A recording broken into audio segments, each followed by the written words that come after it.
بیچ میں بیٹھ جاتا ہے کہ اچھا جی مجھے تو کچھ نہیں ہے، تو میری زندگی کو تو کوئی فرق نہیں پڑ رہا، وہ جب انیکٹیو ہو جاتا ہے، جب وہ کچھ کرتا نہیں ہے، اصل میں وہ برائی کے ساتھ کھڑا ہو جاتا ہے۔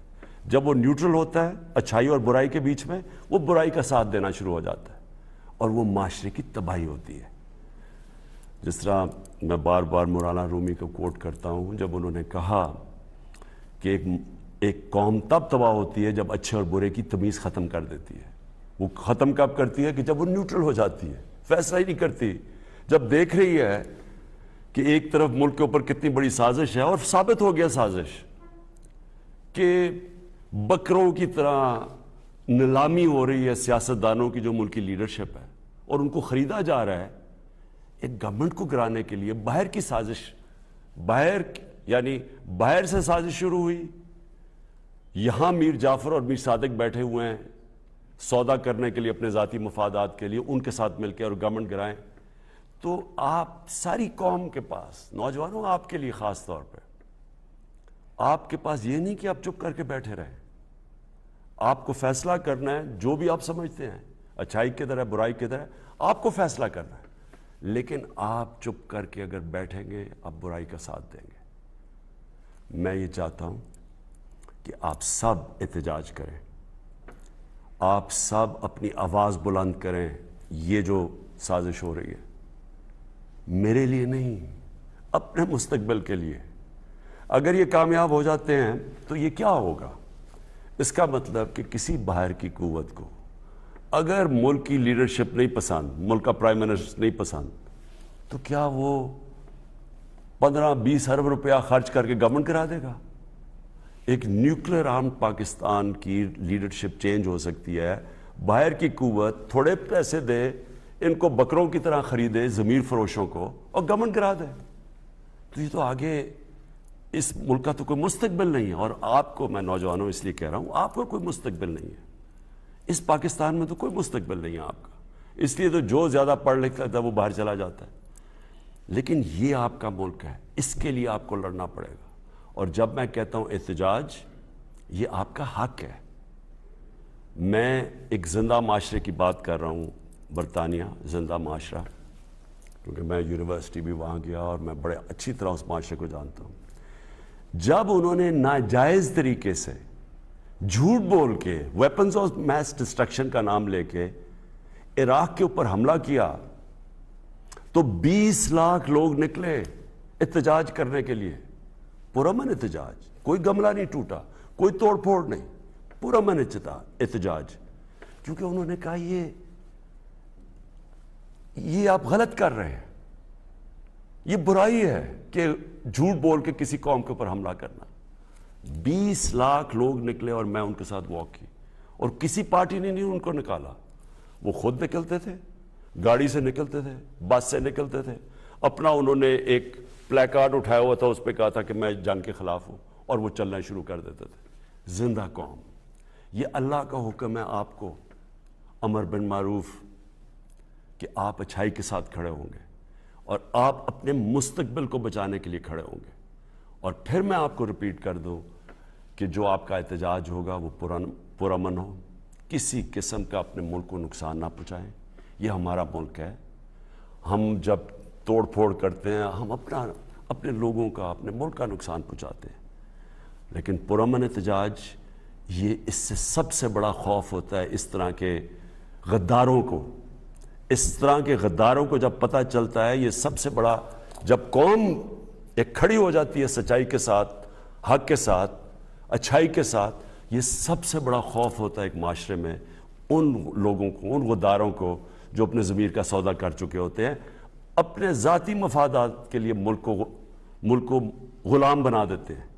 اس برے صغیر کی تاریخ میں بار بار بتا چکا ہوں، میر جعفر اور میر صادق کون تھے؟ ایک نے، میر جعفر نے انگریزوں کے ساتھ مل کے ایک مسلمان جو حاکم تھا سراج الدولہ، اس کو میر جعفر نے انگریزوں کے ساتھ مل کے گرایا، اس کو فائدہ ہوا ذاتی طور پہ، اور قوم ان کی غلام ہوگی۔ اور جو مشکلات گزری وہ بنگال کے، اس کے بعد آپ تاریخ پڑھیں، جو لوگوں کا انہوں نے خون چوسا، اور اسی طرح ٹیپو سلطان کو گرانے والا انگریزوں کے ساتھ مل کے میر صادق تھا. تو کبھی تاریخ ان کو نہیں بھولی ان غداروں کو. اور تاریخ میں یہ چاہتا ہوں کہ تاریخ ان غداروں کو نہ بھولے. پاکستان کی تاریخ یہ سمجھتے ہیں کہ جی لوگ تھوڑی دیر میں بھول جائیں گے. آپ کی ذمہ داری ہے نوجوانوں, آپ نے ان کو بھولنے نہیں دینا کہ جو جس طرح کی انہوں نے بے شرمی سے غداری کی ہے اس قوم کے ساتھ. ثابت ہو گیا کہ یہ باہر سے پوری سازش تھی, یہ ثابت ہو گیا. ہمارے پاس نیشنل سیکیورٹی کمیٹی نے, کیبنٹ نے, سب نے وہ ڈاکیومنٹ دیکھ لیا ہے. پارلیمنٹ کی جو سیکیورٹی کمیٹی کی کمیٹی ہے اس نے یہ دیکھ لیا ڈاکیومنٹ. یہ جو میں آپ کو کہہ رہا ہوں یہ آفیشیل ڈاکیومنٹ ہے کہ عمران خان کو اگر آپ ہٹائیں گے تو امریکہ کے تعلقات آپ سے اچھے ہوں گے. اگر ہم جیسے آپ عمران خان کو ہٹائیں گے آپ کو معاف کر دیں گے. جو بھی آئے گا کوئی نہیں آئے گا. ان کے ساتھ سازش جن کے ساتھ ہوئی پہلے سے ہی پتا ہے کہ عمران خان ہٹے گا تو یہ وہ شہباز شریف جو اچکن سروائی ہوئے وہ پہنچ جائے گا, جس کے اوپر اربوں روپے کے چوری کے کیسز ہیں, وہ پہنچ جائے گا اور اس کے بعد ہمارے تعلقات ٹھیک ہو جائیں گے. یعنی کہ وہ وفاداری سے ہماری غلامی کرے گا. اس نے کل ٹی وی پروگرام میں کہہ بھی دیا ہے, بیگرز آر ناٹ چوزرز. اس کا کیا مطلب ہے کہ جو غریب لوگ یا جو مانگنے والے ہوتے ہیں وہ غلام ہوتے ہیں. یعنی اس نے 22 کروڑ لوگوں کو غلام بنا کے رکھ دیا کہ پہلے سے تیار ہو گیا کہ ہم تو کیونکہ ہم بڑے غریب ہیں. تو اس سے کوئی پوچھے کہ یہ غربت آئی کیسے ہے؟ 30 سال سے تو آپ باریاں لے رہے ہیں, تو کس نے ملک کو غریب کیا ہے؟ اور کیونکہ ہم غریب ہیں تو ہم غلامی کریں. ان کا وہ ایک خواجہ آصف وہ سٹیٹمنٹ دیتا ہے کہ جی پاکستان لائف سپورٹ مشین پہ ہے اس لیے ہمیں امریکہ کی غلامی کرنی پڑے گی. لائف سپورٹ مشین نے کس نے ڈالا پاکستان کو؟ کون وہ حکومتیں جو 30 سال حکومت کر رہے تھے؟ یہی جو 3 اسٹوجز یہ مل کے 30 سال حکومت کر رہے تھے. تو آپ ہی نے تو ملک کو یہاں پہنچایا اور آپ کہہ رہے ہیں کہ امریکہ کی غلامی کرو. تو میں نوجوانوں آپ کو بات جو آخر میں کہتا ہوں, اس کے بعد میں سوالات لیتا ہوں لوگوں کے. یہ دیکھیں قومیں وہ کہتے ہیں نا وہ طفل کیا گرے گا جو گھٹنوں کے بل چلے. پہلے اگر آپ گھٹنوں کے اوپر آپ نے کیا کرنا ہے؟ جو قوم کے اندر خودداری نہیں ہے, جس میں جس کی عزت نفس بڑی نہیں ہے, غیرت نہیں ہے, وہ قوم کبھی بھی اوپر نہیں جا سکتی.